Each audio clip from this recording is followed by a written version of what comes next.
So the other day I was discussing my fantasies, my dreams, my hopes, my passions, what I wanted in my love life, and my therapist asked me, have you ever heard of the term eroticized rage?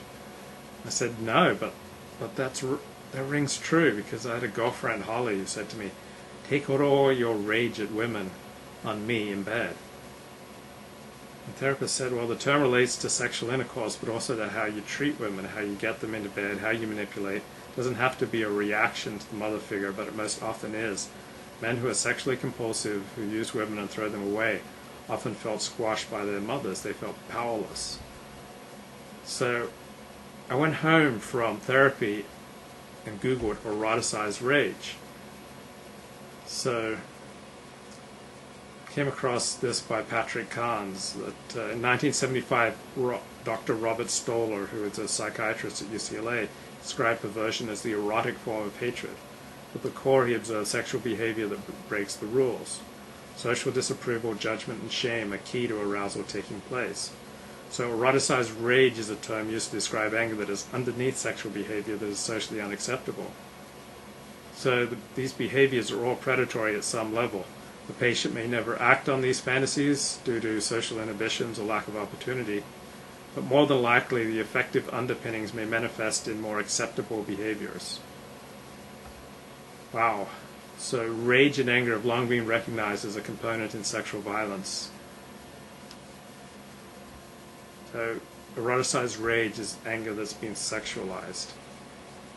New sexual freedoms, especially in cyberspace, provide painful clarity about how destructive eroticized rage can be. Anger and sex can be fused in such a way that it is self-perpetuating, self-destructive, and once ignited, independent of culture and even family. It's from Dr. Patrick Carnes.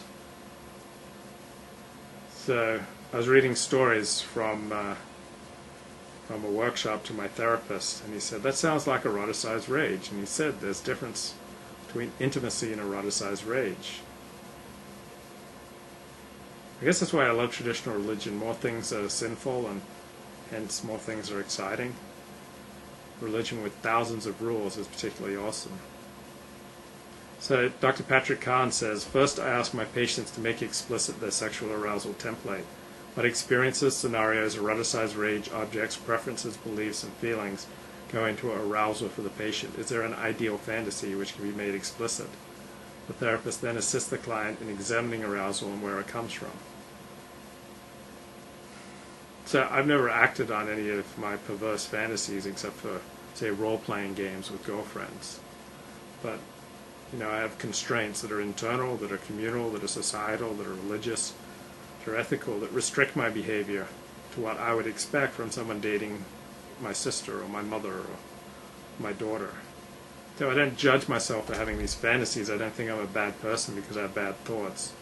I try to treat other people as I would want to be treated, and I think I've had some success.